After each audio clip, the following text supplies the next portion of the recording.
Olga Spyropoulou is maybe my favorite spectator at the moment, because when I drop the subtitles of my 3 times a decade channel, she was the one to ask them back, and I gave the Christmas present then. And when I started the channel, I organized before that an event where I asked to be or not to be in YouTube, and Olga was the only one who did not say yes. And so she's been critical and curious all the time and very devout follower. And this discussion with her is the longest one of all. We learned to know through Ray Langenbach. He was leading the lab's performance studies program in Theatre Academy, and Olga was the student.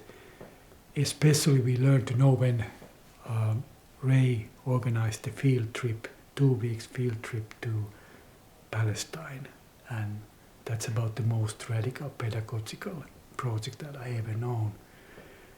So we were visiting Ramallah and Bethlehem and other places, also Al-Araub camp, Palestine camp, refugee camp, and having performance events. And Olga's participation in Kali Sakakini Center was in the garden of the place, and one of the most confusing for the locals, because in a way she was making acquaintance or relationship with people without any specific focus.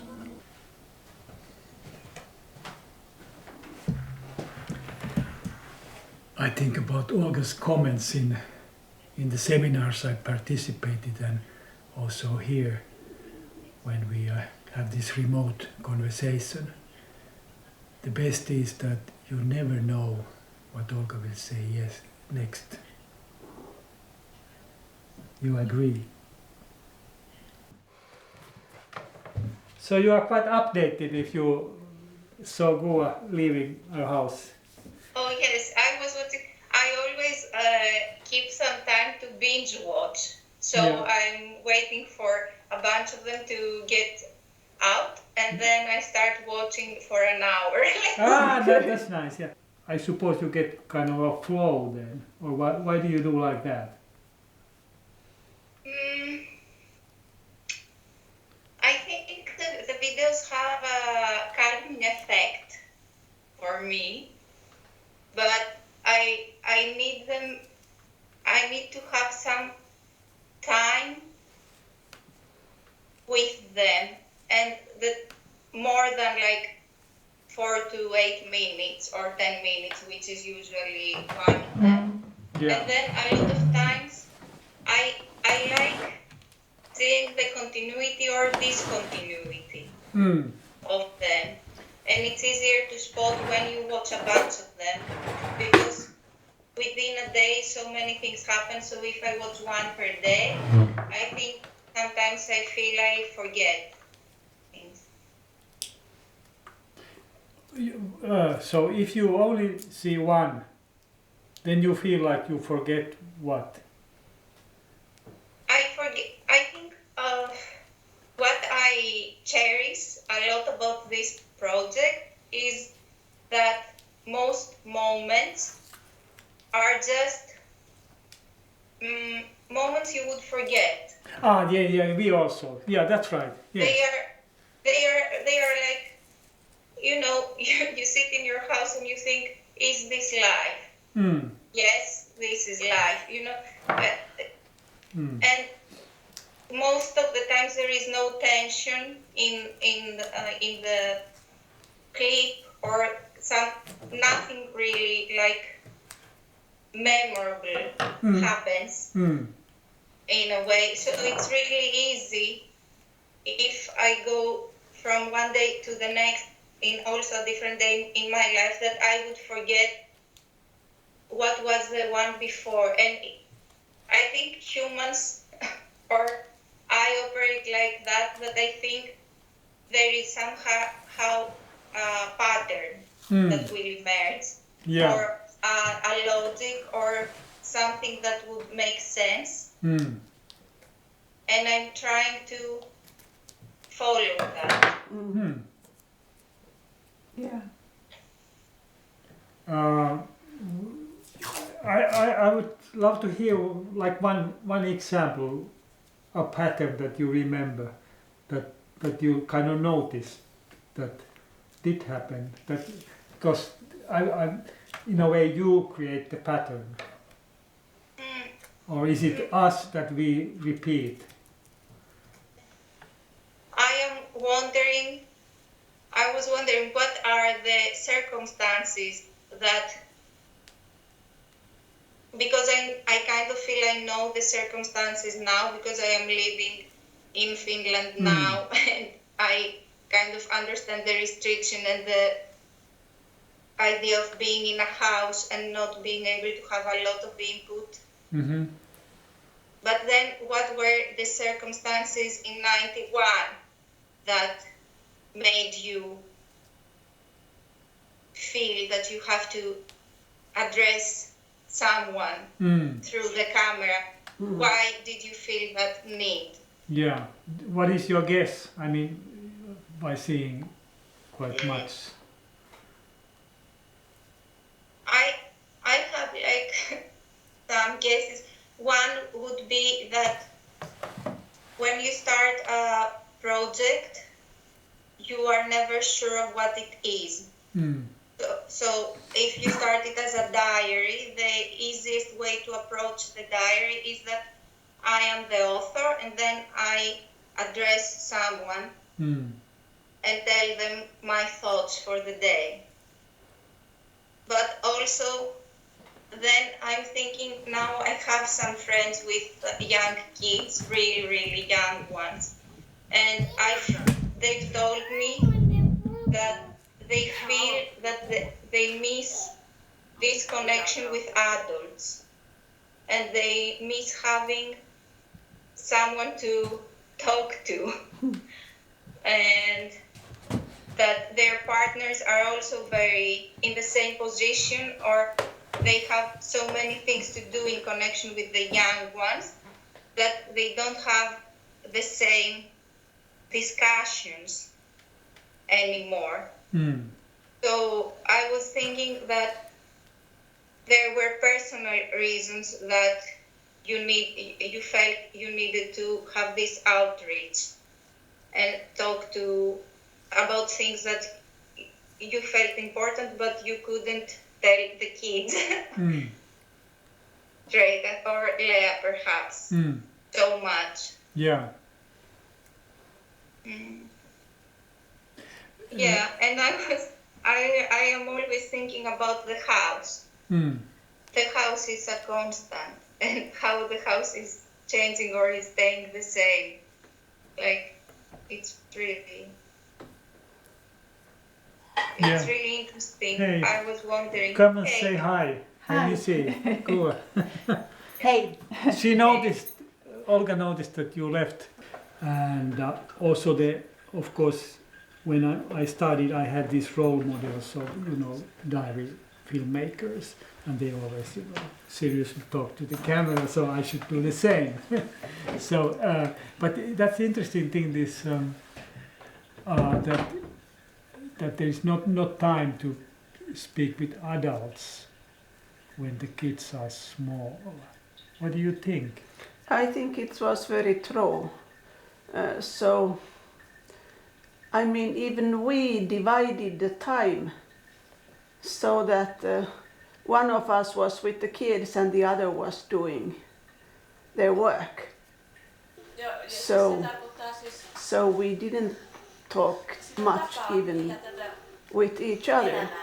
Or sometimes we did, and then we felt the need to put the camera on because it was so special.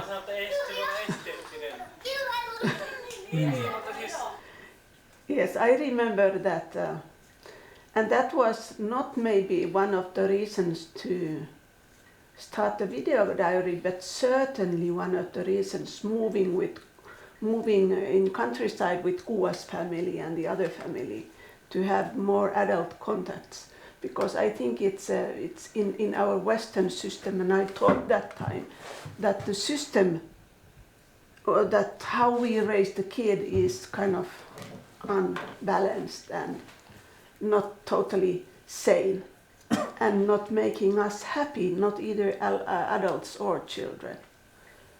The knife. There were 2 episodes. Yes. One is named with the knife, but the other one has also a knife. So I think there are really small things in terms of content. My favorite pattern is the clothes, the laundry, and then the folding, especially the folding of the sheets. Yes. And how it runs through the time. How Lea does it sometimes by herself, or then with Guru, or with Uko, or then at some point this year with you. Yeah, and Gua was there.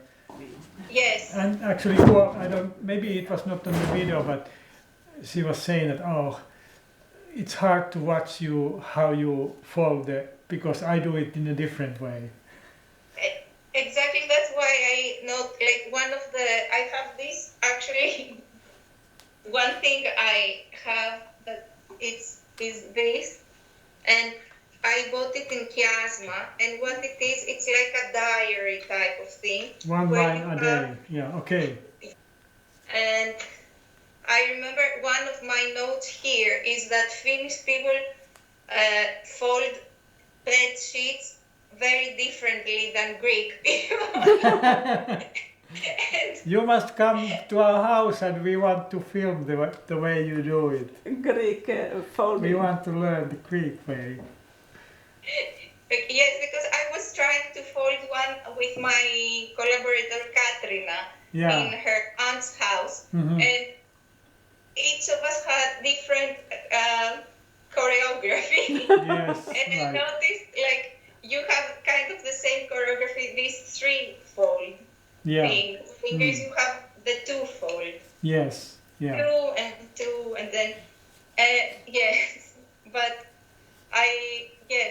and I was thinking, what are those everyday things that we learn from a young age, and then we keep repeating? Yeah.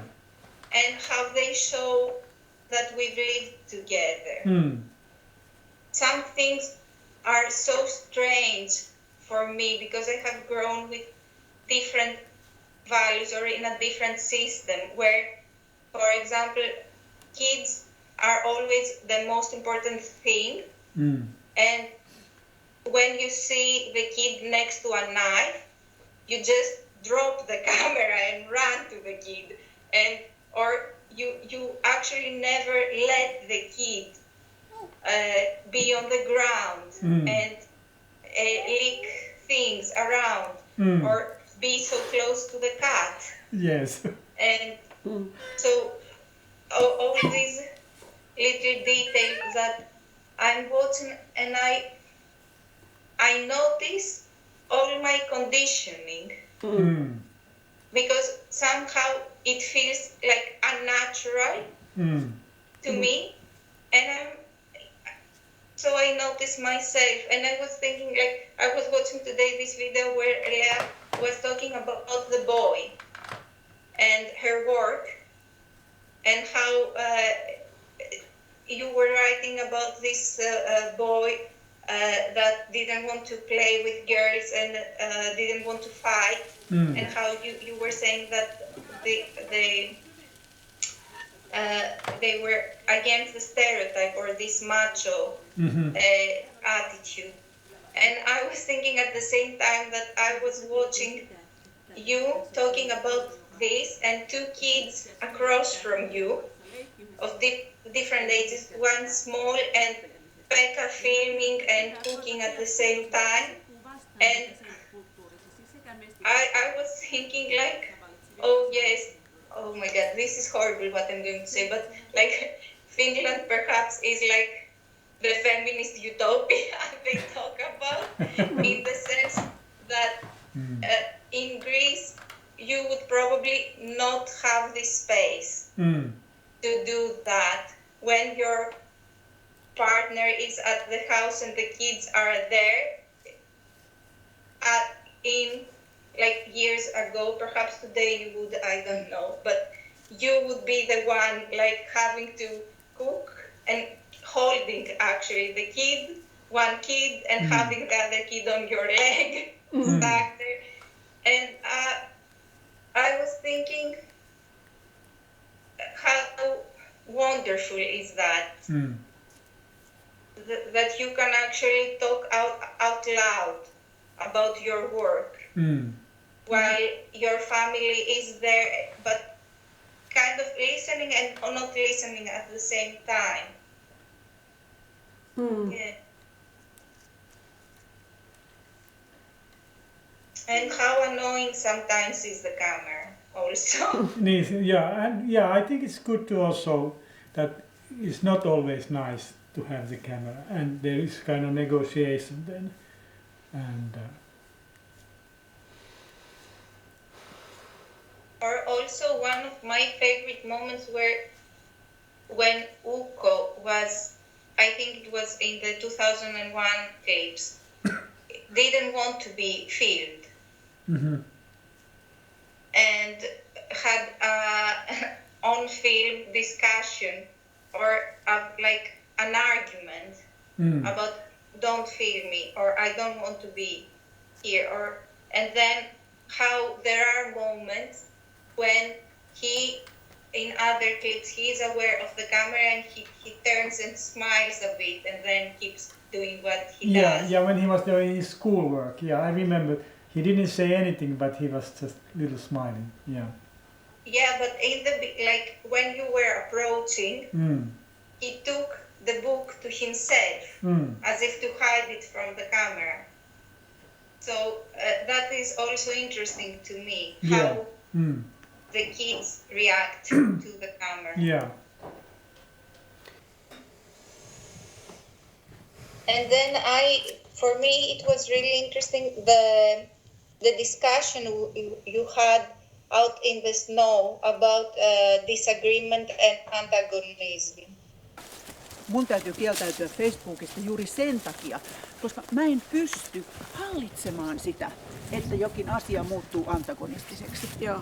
Me eletään sellaista aikaa, jossa se ei ole meidän hallinnassa. Aivan. Eli tavallaan mistä tahansa voi syntyä. Ja me niin kuin ikään kuin voida kontrolloida sitä. Ja sen takia mun mielestä siitä kontrollin illuusiosta pitää luopua. When you were walking with your friend, and she said that it's really hard to see yourself on video, and then what you say has a different weight when you see it on video, and how people can criticize or judge, or even you yourself can do it.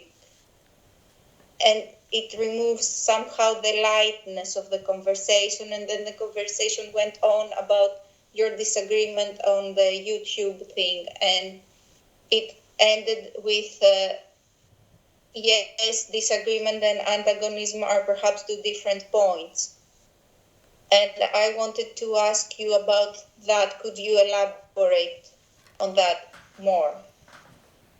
I have a feeling that today, when there is all kind of false news, even in art and in socially engaged art, personally, I try to avoid antagonism at all cost. So I think the life of different worlds is going further and further away, and people are even more living in their small bubbles and not understanding the others. So I think art could be like the kind of antagonistic art that I used to like before. And I think maybe it has been important in some other historical moment. I think today it's not. So I think art should be maybe making us uncomfortable in our own bubbles and really trying to approach the others. I'm more like a liberal about this antagonism, so that I'm not trying to avoid the moments of antagonism, but I can see it as a kind of a approach is not really rewarding, and I'm not intentional that, but also that you kind of anticipate that this may cause some antagonism, so let's not do it. I mean, I hate that attitude, because I kind of enjoy that there is a risk. But I feel that these disagreements in themselves are interesting.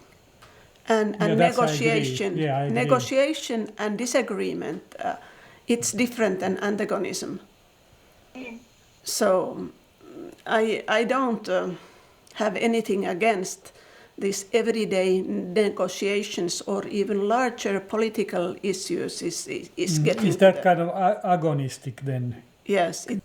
I want to be able to be in a disagreement and not leave and not be led towards antagonism. I find it really hard, so I'm really admiring it when I see someone succeeding to listening, but having very strong limits. Like I admire that Lea can say, now I don't want to respond to that. But, for example, but still listen and be there. This is something I find really challenging.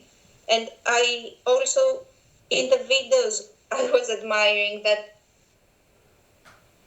there could be even more conflict or tension in the diary, that the 3 times a decade.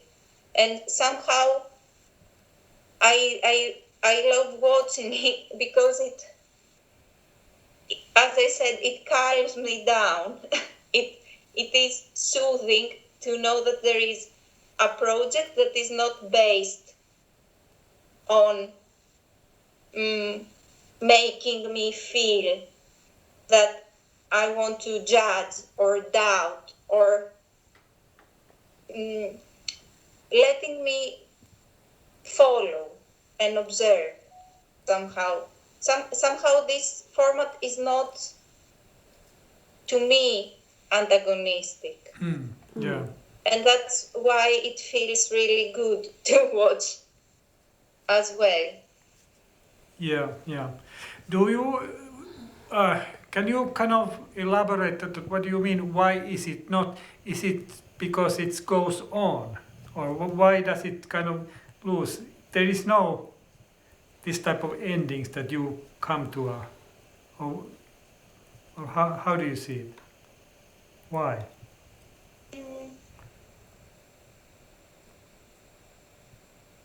I think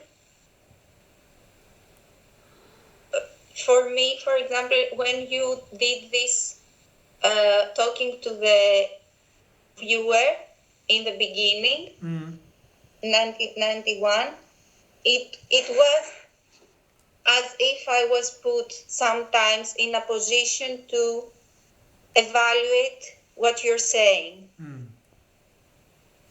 and to be in a conversation with you. Even artistically, like the framing was more severe somehow.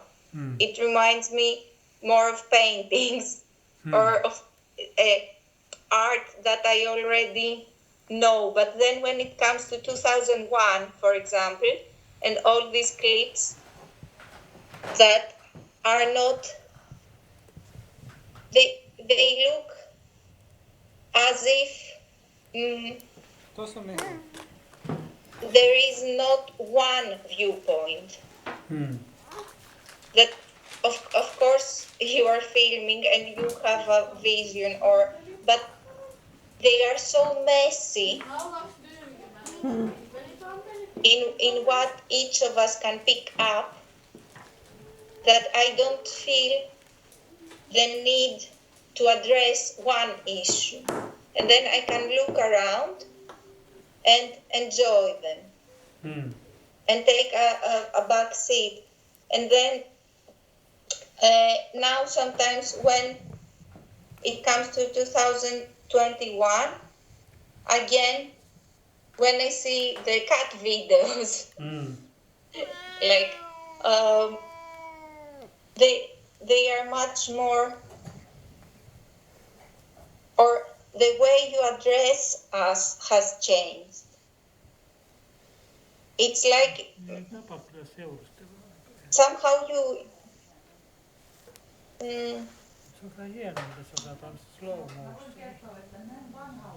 you are very particular about what you want to say.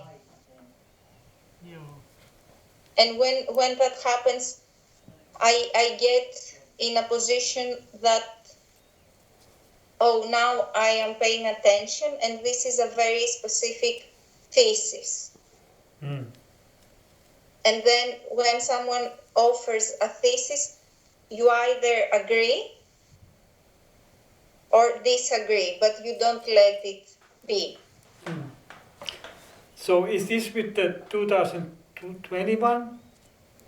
Yeah, the 2021, like now, for example, today I was watching also what you were saying about this friend you have in Texas and the situation there. Yeah.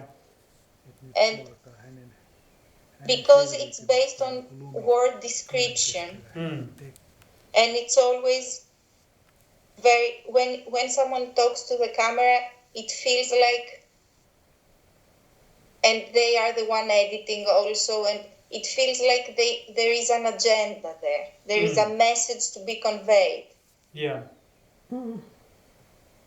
And then when there is a message, I feel like, do I really want to have this message now? You know? Yeah.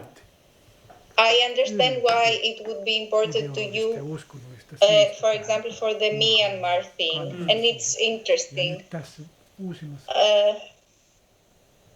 But I don't enjoy it as much as the more everyday type of videos, like when you say about your knees hurting and not being able to ski, or about the cats being together, or the cat food that was open, and the cat being on a diet and not actually losing any weight. Yes, right. I think, yes, I enjoy the lightness of it somehow. Or you had a clip in 1991 where you were watching TV, like the news, I think, on war with the kids. Yeah. And then there wasn't anything that you didn't like take a very strong position about that, but only that being there. And I was thinking, oh my God, I was a kid and I had been exposed to that. When it happens in real life, when you are a kid and you watch the news with your parents, you don't think how harsh an image they have. And then I was thinking, it was unsettling, but you didn't have to say anything about war and how it ruins life, you know. It's yes. I like when you appear to leave things more open. I really liked the session asking for advice. You mean the one before this YouTube started? Yes. Yeah. Because there I saw the interaction between the two of you and between people in your life. And I saw this small clip, and I actually started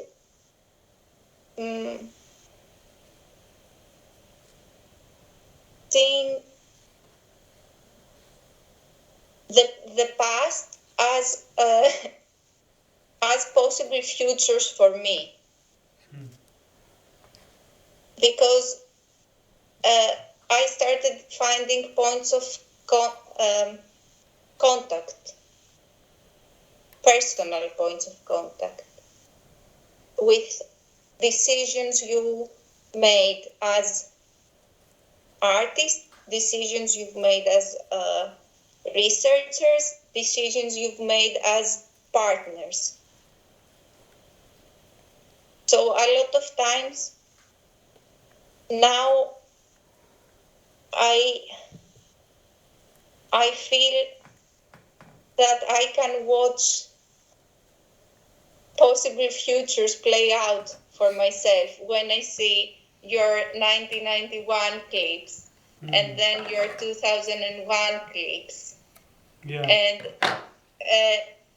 the present clips are as if they are not so much present for me. So they are more in the future. They are more in future than in present. Than nowadays. Actually, the present ones are more past.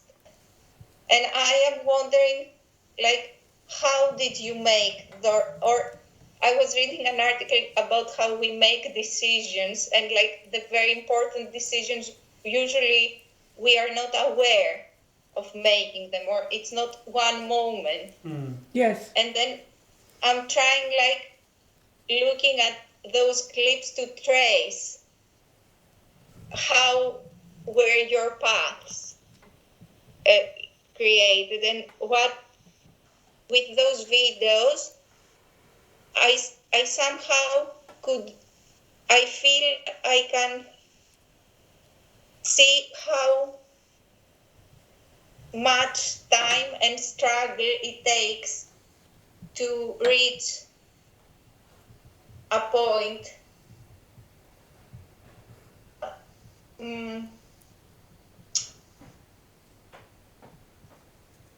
when you are perceptive, when you are listening, when you are, I don't know. I feel like I can, yes. For me, it is important that I see other people trying and knowing that they already succeeded in some things, because I know the future. Yeah, right. Yeah. So when it's 1991 or 2001 and I see things, I'm not that skeptical about them. For example, when you were saying your decisions were with the kids and how to let them or what to do. If I was at 1991 and someone told me we will be filming every day of our lives for years and our family will be there, I would be so critical that I might make the other person not do the project. That's how I operate. But now it's already been done. So I can see how wrong I would be in that situation, or how my fears, how could they be addressed in a way that it's actually creative and not stopping things.